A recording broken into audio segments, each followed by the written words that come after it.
श्री महाभारत खिल्ल भागे पंचत्रिंशोध्याय में जरासंध की सेना का वर्णन, उसकी चारों दिशाओं से मथुरापुरी पर आक्रमण की योजना, यादवों के साथ जरासंध की सेना का युद्ध, श्री कृष्ण और बलराम के पराक्रम से उनकी सेना का पलायन, जरासंध द्वारा सैनिकों को प्रोत्साहन तथा उभय पक्ष के वीरों में घमासान युद्ध।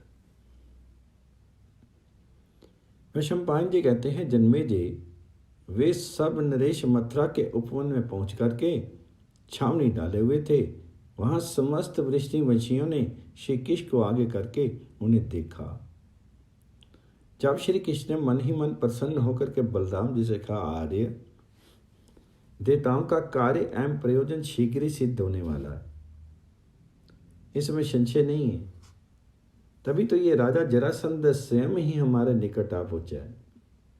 ये वायु के समान वेगशाली रथों की ध्वजाओं के अग्रभाग दिखाई दे रहे हैं। भैया, विजय की इच्छा से आए हुए राजाओं के ये चंद्रमा जैसे श्वेत एवं ऊंचे ऊंचे छत्र शोभा पा रहे हैं। अहो, राजाओं के रथों पर ऊंची ऊंची निर्मल एवं शुभ छत्र पंक्तियां आकाश में हंस की पातों के समान शोभा पाती हुई हमारे निकट आ रही हैं। पृथ्वीपति जरासंध ठीक समय पर आ पहुंचा। ये हम दोनों के युद्ध की कसौटी तथा सम्रांगन का पहला अतिथि है। आर्य, उस राजा के आ जाने पर हम दोनों साथ ही रहें। युद्ध का आरंभ पीछे होगा, पहले उनकी सेना कितनी है इसका विचार कर लें। ऐसा कहकर के श्री कृष्ण स्वस्थ चित्त से संग्राम की लालसा रख करके जरासंध की शक्ति का पता लगाने के लिए उनकी सेना का निरीक्षण करने लगे। अविनाशी यदुकुल तिलक मंत्रविता श्री कृष्ण उन सब राजाओं को देख करके अपने आप ही मन में इस प्रकार कहने लगे, ये हैं वे भोपाल जो राजोचित मार्ग पर स्थित हैं और शास्त्रोक्त विधि से विनाश को प्राप्त होने वाले हैं। मैं समझता हूं कि मृत्यु ने रण यज्ञ की आहुति बनाने के लिए इन श्रेष्ठ नरेशों का प्रोक्षण किया। इनके स्वर्गामी शेर भी प्रकाशित उठे हैं। ये पृथ्वी इन मुख्य मुख्य नरेशों के सैन्य समुदाय से पीड़ित होकर के महान भार से थक करके जो देवलोक में गई थी, वह इसका जाना उचित ही था। इन राजाओं के सैन्य समुदाय से आवृत होकर के यहाँ की भूमि ठस भर गई है। कहीं थोड़ा सा भी अवकाश नहीं रह गया है, परंतु थोड़े ही समय में जब ये सैकड़ों नरेश सैन्य सहित मार गिराए जाएंगे, तब ये भूतल निर्जन सा हो जाएगा। वैशंपायन जी कहते हैं, जन्मेजय, तदंतर समस्त राजाओं का स्वामी महातेजस्वी जरासंध कुपित होकर के शस्त्रों नरेश समुदायों के साथ आगे बढ़ा। कहीं सुंदर ढंग से सुसज्जित सुंदर वाहन, रथ, युद्धोपयोगी सामग्रियों से संपन्न थे। इसमें उनमें विशाल एवं प्रचंड वेग वाले अश्व जुते हुए थे। उन रथों की गति कहीं भी अवरुद्ध नहीं होती थी। ऐसे रथों द्वारा रथी योद्धा युद्ध के लिए आगे बढ़ रहे थे। कहीं बहुसंख्यक हाथी चल रहे थे, जिन्हें सोने की जंजीरों से कसा गया था। उनके दोनों ओर बड़े बड़े घंटे लटक रहे थे। वे हाथी काले मेघों के समान प्रतीत होते थे। उनके ऊपर अच्छे महावत बैठे थे तथा रणकुशल योद्धाओं द्वारा उन्हें सुसज्जित किया गया था। उन हाथियों द्वारा गजरोही योद्धा आगे बढ़ रहे थे। कुछ घुड़सवार योद्धा घोड़ों पर अच्छी तरह से सवार थे।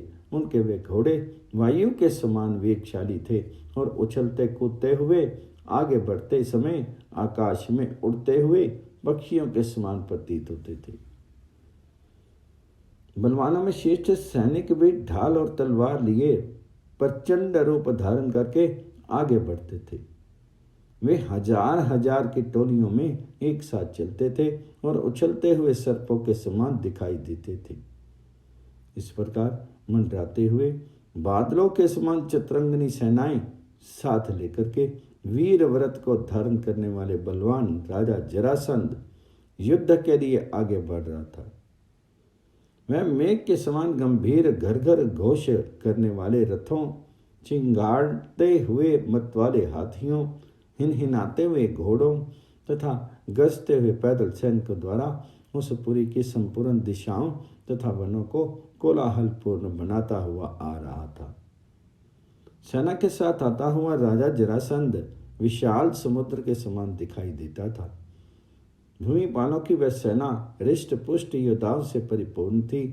गर्जने और ताल ठोकने की गंभीर ध्वनि से वह मेघों की गरजती हुई घटा के समान प्रतीत होती थी। वायु के समान शीघ्रगामी रथों, मेघों के सदृश दिखाई देने वाले हाथियों, वेगशाली घोड़ों तथा आकाशचारी पक्षियों के समान जान पड़ने वाले पैदल सैनिकों से मिश्रित हुई उस सेना की सब ओर से बड़ी शोभा हो रही थी। मतवाले हाथियों से व्याप्ति व विशाल वाहिनी वर्षा ऋतु में समुद्र के भीतर लक्षित होने वाले मेघों के समूह को शोभा धारण करती थी। वे जरासंध आदि समस्त भोपाल अपनी सेना के साथ मथुरापुरी को चारों ओर से घेर करके छावनी डालने की तैयारी करने लगे। वहां डेरा डाले हुए जरासंध के सैनिक शिविरों की शोभा वैसी ही प्रतीत होती थी जैसा कि शुक्ल पक्ष की पूर्णिमा को अपनी उताल तरंगों से परिपूर्ण हुए महासागर का रूप देखने में आता है। तदंतर रात बीतने पर प्रातःकाल सब राजा उठे और युद्ध की लालसा से मथुरापुरी पर चढ़ाई करने के लिए एकत्र होने लगे। यमुना के किनारे एकत्र होकर वे सभी नरेश बैठे और युद्ध के शुभ अवसर के लिए उत्सुक होकर के आपस में मंत्रणा करने लगे। सेना सहित उन नरेशों की तुमल ध्वनि प्रलय काल में मर्यादा को तोड़ करके बहने वाले समुद्रों के भयंकर गर्जना के समान सुनाई देती थी। उन राजाओं के छड़ीदार बूढ़े सिपाही चोगा और पगड़ी धारण किए तथा हाथ में बैंत लिए राजाओं से ये कहते हुए विचरने लगे कि सब लोग मौन रहें, कोई एक शब्द भी नहीं बोले। उस समय नीरव और निश्चल हुए उस सैन्य समूह का रूप जिसके मत्स्य और घरा विलीन हो गए हों, उस शब्दहीन शांत महासागर के समान प्रतीत होता था। उस सैन्य समुद्र के मानो योग बल से सहसा नीरव और निश्चल हो जाने पर बृहस्पति के समान नीतिमान जरासंध ने यह महत्वपूर्ण बात कही, राजाओं की सेनाएं शीघ्र आक्रमण करें और इस मथुरा नगरी को सब ओर से सैनिक समूह द्वारा घेर लें। पत्थरों के गोले बरसाने वाले यंत्र लगा दिए जाएं, क्षेपणीय गोफना या ढेल बांस तथा मुग्दर संभाल लिए जाएं, सारी भूमि समतल कर दी जाए और उसे जल राशियों से अपलावित किया जाए। धनुषों को ऊपर उठा लेना चाहिए, प्रासों और तोमरों को भी हाथ में ले लिया जाए। टंक आदि के द्वारा तथा खनित्रों से इस पुरी को तुरंत ही विदीर्ण कर दिया जाए। युद्ध की प्रणाली को जानने वाले नरेशों को उसके समीप ही यथास्थान खड़ा किया जाए। आज से मेरे सैनिकों द्वारा मथुरापुरी पर घेरा डाल दिया जाए और उसे तब तक चालू रखा जाए जब तक कि मैं युद्ध में इन दोनों ग्वालों वसुदेव पुत्र संकर्षण और कृष्ण को अपने तीखे बाणों द्वारा मार नहीं डालूं। उस समय तक आकाश को भी बाण समूह से इस तरह रोक दिया जाए जिससे पक्षी भी उड़कर बाहर नहीं जा सके। मेरा अनुशासन मान करके समस्त भोपाल मथुरापुरी के निकटवर्ती भूभागों में खड़े रहे और जब जहां अवकाश मिल जाए तब तहां शीघ्र पुरी पर चढ़ाई कर दें। मद्रराज शल्य, कलिंगराज सुतायु, चेकितान, वाहनिक, काश्मीराज गुणर्द, करुषराज, दंतवक्त्र और पर्तीय प्रदेश के रोग रहित किन्नर राज द्रुम ये शीघ्र ही मथुरापुरी के पश्चिम द्वार को रोक लें। पुरवंशी, वेणुदारी, विदर्भशीय, सोमक, भुजों के अधिपति रुक्मी, मालवा के राजा सूर्याक्ष अवंती के राजकुमार विंद और अनुविंद, पराक्रमी दंतवक्त्र, छागली, पुरमित्र, राजा विराट, कुरवंशी मालव, शतधन्वा विदुरथ, भूरिश्रवा त्रिगर्त, बाण, पंचनद, ये दुर्ग का आक्रमण सह सकने वाले नरेश मथुरा नगर के उत्तर द्वार पर चढ़ाई करके शत्रुओं को कुचल डाले। इनका गौरव वज्र के तुल्य है। शकुनि पुत्र उलूक, अंशुमान के पुत्र वीर एकलव्य, बृहक्षत्र, शत्रधर्मा, जयद्रथ, उत्तमोजा, शल्य, कुरुवंशी, कैके राजकुमार, विदिशा के राजा वामदेव तथा सिनीपति संस्कृति, इन सब के अधीन मथुरापुरी का पूर्व द्वार कर दिया जाए। ये लोग जैसे वायु बादलों को छिन्न भिन्न कर देती है, उसी प्रकार शत्रुओं को विदीर्ण करके उन पर धावा बोल दे। मैं दरद तथा पराक्रमी चेदीराज कवच धारण करके नगर के दक्षिण द्वार का मोर्चा संभालेंगे। इस प्रकार हमारी सेनाओं द्वारा चारों ओर से घिरी हुई ये नगरी मानो इस पर वज्रपात हो गया हो, इस प्रकार विषम एवं घोर भय प्राप्त करे। गदाधारी वीर गदाओं से, परिघ चलाने वाले मृगों से तथा अन्य वीर नाना प्रकार के दूसरे शस्त्रों से इस पुरी को विदीर्ण कर डाले। आज ही आप सब भोपाल मिलकर के ऊंचे नीचे महलों के समूहों से भरी हुई इस सारी नगरी को गर्द में मिला करके समतल भूमि के समान कर दे। इस प्रकार आदेश थे। चतुरंगनी सेनाओं का व्यूह बना करके जरासंध युद्ध के लिए डट गया और क्रोध में भरे हुए समस्त मरेशों के साथ यादों पर चढ़ आया। उस समय अपनी सेना का व्यूह बना करके प्रहार कुशल यादवों ने जरासंध का सामना किया। उनका वह युद्ध देवासुर संग्राम के समान भयंकर प्रतीत होता था। ये थोड़े से योद्धाओं का बहुसंख्यक शत्रुओं के साथ युद्ध हुआ, जिसमें उभय पक्ष के रथ और हाथी एक दूसरे से सट करके जूझ रहे थे। इसी समय वासुदेव के दोनों पुत्र श्री कृष्ण और बलराम नगर से बाहर निकले। उन्हें देखते ही उन श्रेष्ठ राजाओं की विशाल वाहिनी शुद्ध हो उठी। उनके वाहन भयभीत और मोहाच्छन्न से हो गए। कवच धारण करके रथ पर बैठे हुए दोनों यादव वीर वहां विचरने लगे, मानो क्रोध में भरे हुए दो मगर समुद्र में हलचल मचा रहे। उस संग्राम में जूझते हुए उन दोनों महात्मा वीरों के मन में ये संकल्प उठा, यदि हमारे पुरातन अस्त्र आ जाते तो हम उन्हें ही लेकर के युद्ध करते। उनके इतना सोचते ही उस युद्ध में आकाश से वे दिव्य आयुध नीचे आने लगे। वे सब के सब सुदृढ़, महान और दीप्यमान थे तथा शत्रुओं को चाट जाने के लिए उद्यत दिखाई देते थे। उनके पीछे मांसभक्षी भूत प्रेत आदि भी आ रहे थे। वे दिव्य अस्त्र मूर्तिमान एवं विशाल थे तथा युद्ध में आए हुए राजाओं की रक्त मांस का उपभोग करने के लिए मानो अत्यंत भूखे प्यासे थे। उन्होंने दिव्य फूलों के हार धारण किए थे। अपनी प्रभा से प्रकाशित होकर के आकाश से गिरते हुए वे दिव्य अस्त्र आकाशचारी प्राणियों के मन में भय उत्पन्न करते थे। संवर्तक नामक हल, सुनंद नामक मूसल, धनुषों में श्रेष्ठ शांग्र और कौमोद की गदा, भगवान विष्णु के ये चार तेजस्वी आयुध उन दोनों भाइयों के लिए यादवों के उस महासमर में उतर आए। बलराम जी ने उस युद्ध स्थल में पहले सर्पराज के समान सर्पंचशील अर्थात गतिमान तथा दिव्य मालाओं से अलंकृत सुंदर आकृतियों वाले हल को अर्थात दाहिने हाथ में ग्रहण किया। तदंतर यादों में श्रेष्ठ श्रीमान शंकरशन ने शत्रुओं के आनंद को हर लेने वाले सोनंद नामक श्रेष्ठ मूसल को बाएं हाथ में ग्रहण किया। इसके बाद पराक्रमी श्री कृष्ण ने मेघों के समान गंभीर घोष करने वाले शांगर नामक धनुष को ग्रहण किया, जो समस्त लोकों में दर्शनीय था।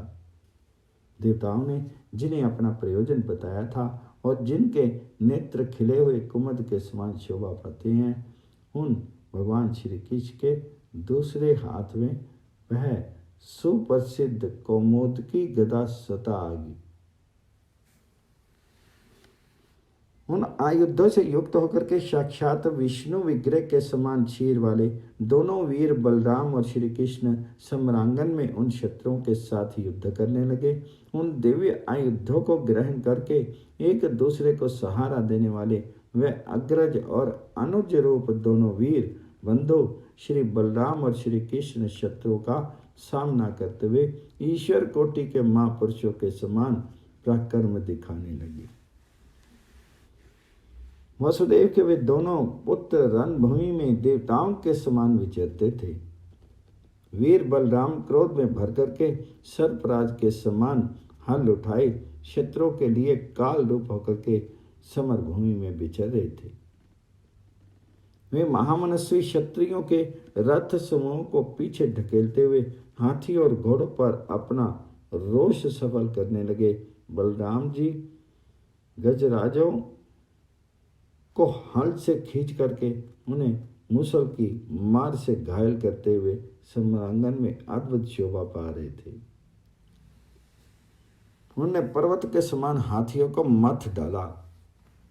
रणभूमि में बलराम जी के द्वारा मारे जाते हुए वे क्षत्रिय शिरोमणि भयभीत होकर समर से पीछे हट करके जरासंध के पास भाग गए।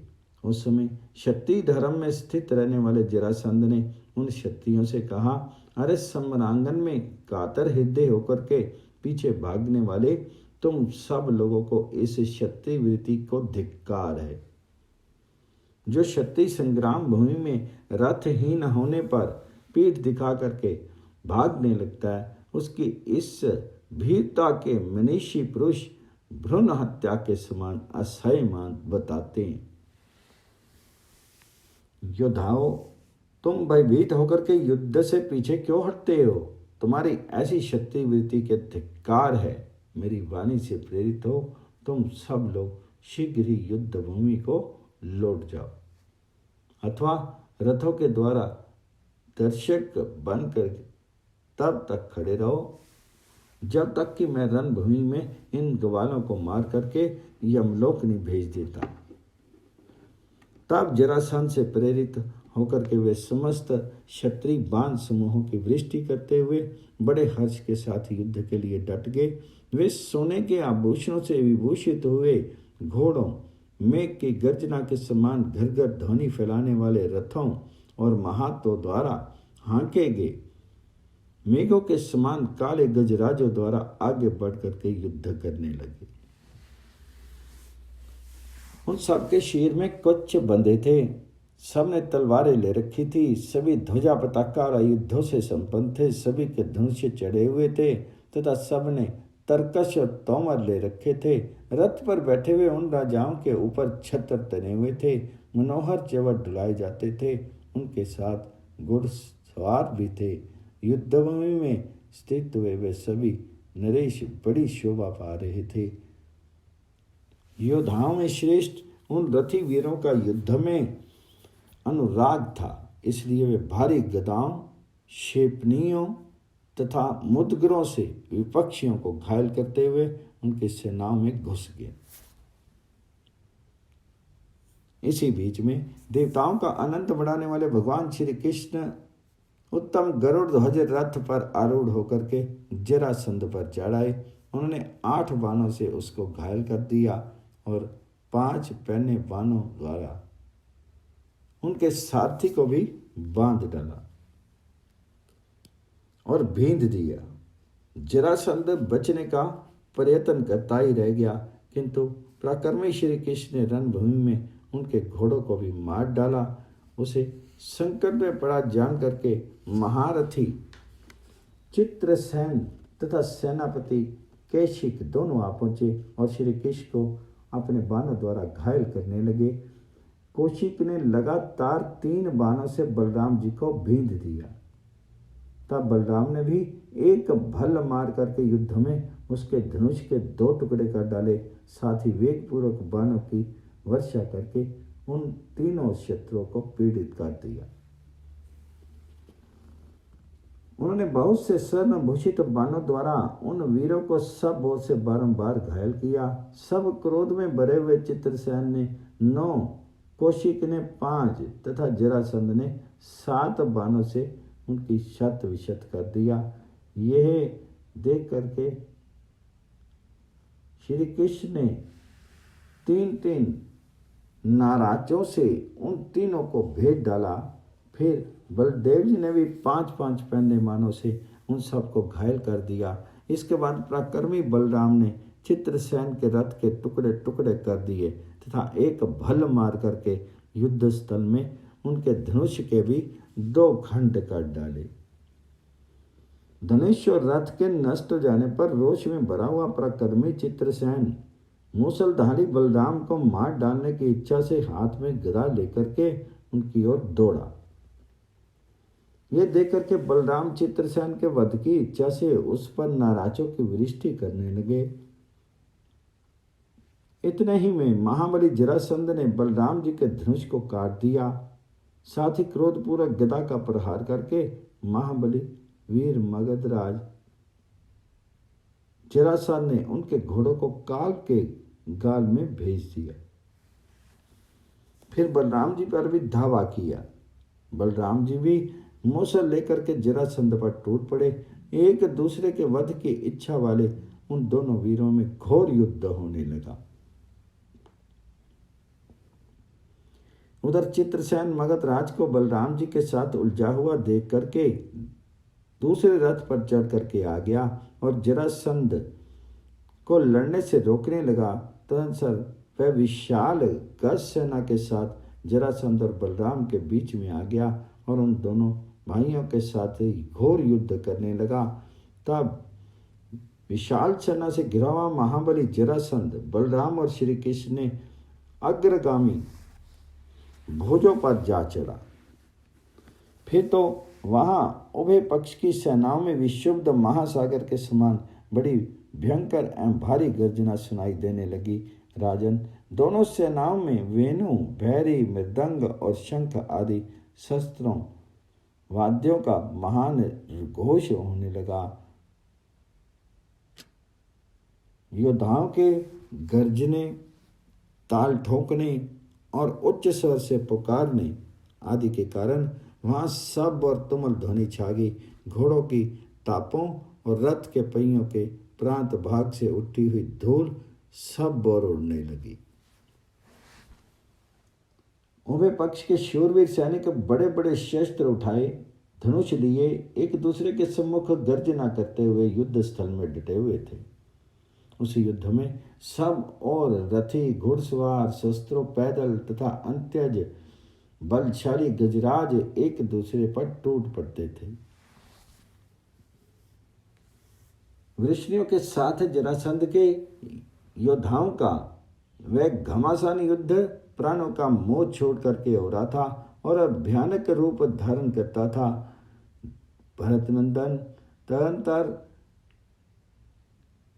शीनी, अनाद्रिही, वभ्रु अर्थात अक्रूर, विपृथु और आहुक अर्थात उग्रसेन, इन सब ने बलदेव जी को आगे रख करके अपनी आधी सेना से घिरे हुए शत्रुओं की सेना के दक्षिण भाग पर आक्रमण किया।